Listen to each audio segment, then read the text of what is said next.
And joining him is the most successful female rap artist of all time, the global icon known as the Queen of Hip Hop, Nicki Minaj.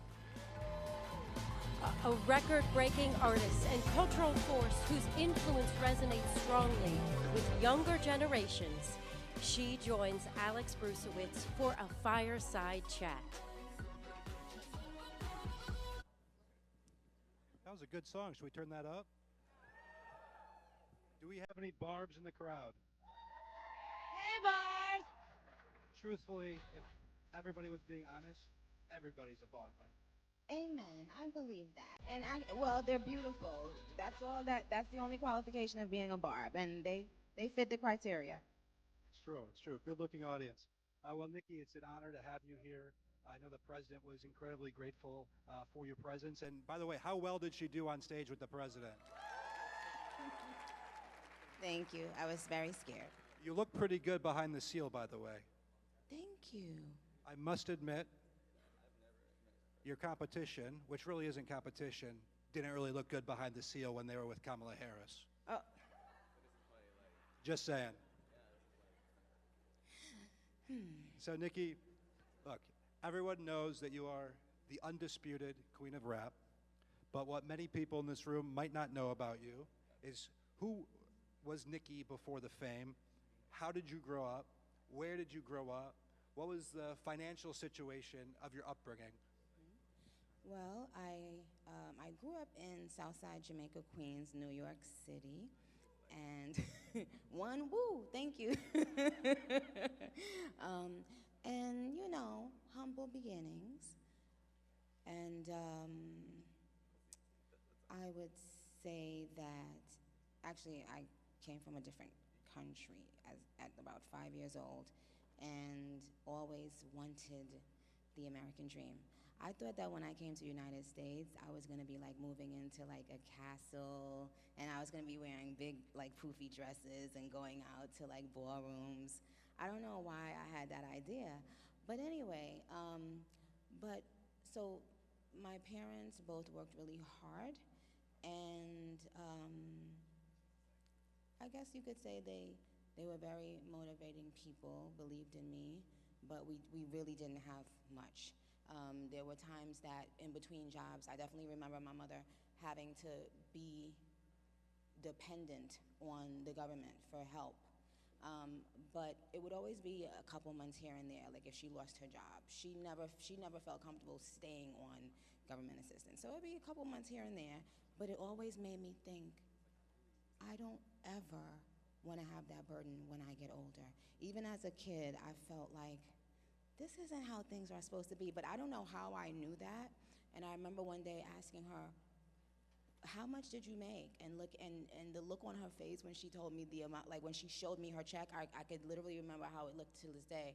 And even as a kid, I could tell she was disappointed in her check. So it always instilled something in me to be a go-getter and to like make my family proud by way of achieving my goals. So I would set really outlandish goals, kind of, and just hope for the best. And that worked out pretty well for you.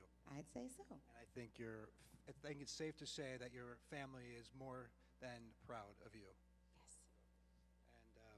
And we're also very grateful that your family, shared you with the rest of us, because you have so many millions of fans all across the globe. So thank you for sharing that. And we're here today, obviously, to talk about this Trump accounts program. And I read in the New York Post this morning, which is real news for the most part. There's some fake news out there, right? And they might be in the room. But New York Post is real news, and they wrote today that you are partnering kind of with the Trump accounts program to get hundreds of thousands of dollars to some of your supporters who end up having children. Why is this program something that you want to partner with and get involved? Well, when you guys first did a live about it, it caught my attention right away. It seemed like something I had never heard of anyone doing before, And I could just tell that this is something that I wish I would have had access to as a kid and as a teenager growing up, because people don't talk about how when you graduate high school, if you don't have you know, if you're not going to college right away, how scary it could feel. You know, like if you're not having your college paid for, how scary that could feel. So, and tuition is a lot of money, and cost of living is a lot of money, and loans and all that stuff. And a lot of people forget that that's very difficult for young people, and especially young people who are ambitious.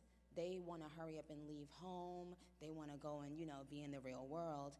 And then they get to the real world and realize, oh, it's not that easy. This is, we're going to have to pay some bills around here.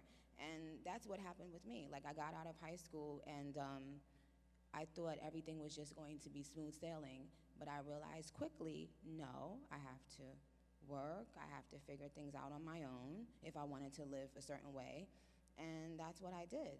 But if I had access to something like this, my whole life would have been different. So now I'm thinking about all those kids that are bright and just don't have,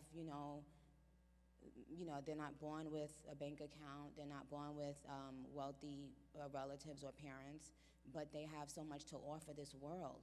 And now they get to have some sort of hope. And I'm big on hope for children and for young people. They get to have hope knowing that they can be in the same playing field by the time they're 18 or in their young 20s. They can have something going for themselves at that age, which is going to contribute immensely, in my opinion, to their mental state as well. Because when you have to worry about paying bills, it doesn't only affect your bills, it affects your mentality, your mind frame. And we need our young people to have less stress. They're very stressed out, you guys. So that's what I love. Well, I think that was spot on, and we are so grateful for your partnership, and I hope we can see many of your Barbs make beautiful babies. Yes, Barbs, go out there and make some babies, Barbs. We need some baby Barbs out there. Look, a lot of politicians talk about helping Americans, but a lot of the policies have failed. We were talking backstage about, like, why hasn't another president thought of this, right? Like, why do you think President Trump is so, effective and creative when it comes to, these types of policies and being able to implement them? Well, it's because he really wants change. He doesn't want to just talk about it. He's a businessman, which, in that world, people judge you by, are you successful at, at the things that you said you were going to do. So versus the average politician, they're just a politician who may want to be a celebrity. They don't care if their policies work 2 months from now, 2 minutes from now. They don't care if they inspire the next generation. They just care about getting in office. This is a different human being. This is a different president. This is a different kind of leader. This is a businessman and an authentic human being. So when he says that he wants to contribute something long-term, way after he's in office, that's what he means. And you get to see all of these other people that are, that have a lot of money and that have a lot of influence. They're drawn to that. It's like a magnet, because everyone wants to make a change. Well, the good people want to make a change for the better. So, probably not Gavin Newsom. Oh, no, he doesn't want to make a change. Absolutely not. Newsom only wants to be seen. He does not want to do anything credible with his time or life. It's true. I knew that would get them clapping. No. And while he's on topic, what did you make of our great Treasury Secretary's comments about Newsom in Davos? So spot on. That's one of my new heroes, I told you, now, because of the way he so calmly and confidently obliterated Newsom.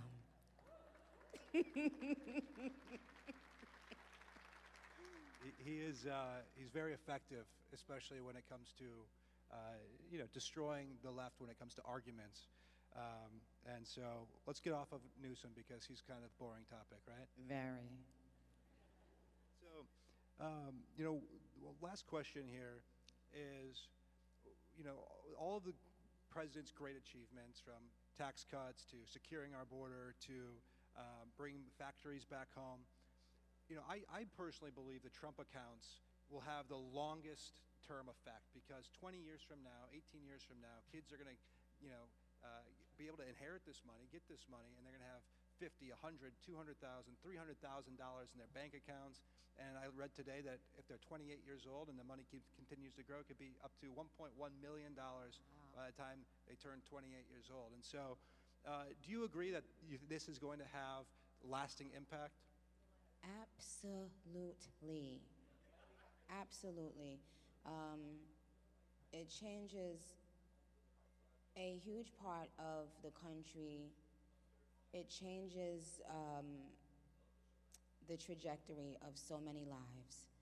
And now, these children will be able to loosen up a bit, enjoy, being young, enjoy, time being in high school and in college, knowing that they can have fun again while becoming a businessman or a businesswoman. Like, to me, there's nothing greater, well, almost nothing greater, than teaching financial literacy to young people. I think it's so important. I think it should be in the curriculum in schools, actually, because it's a life-changing thing. They don't teach it, and it's what children need. It's what everyone needs. And these children, some of them, will be able to teach even their parents about investing, right? And I mean, that's a beautiful thing. Absolutely. Nicki, I think everybody here is so grateful for your appearance. I know the president is. And we have a very special place we need to go visit now, so we have to cut this a little bit short. But this was such a fun discussion with you. Yes. And we are so grateful for you using your platform for good, advancing, highlighting the great victories of this administration, and also, I think most importantly, speaking out in defense of Christians who are being persecuted. You're incredibly courageous, and we're grateful for you. I appreciate you guys. And thanks for hanging out with me, y'all.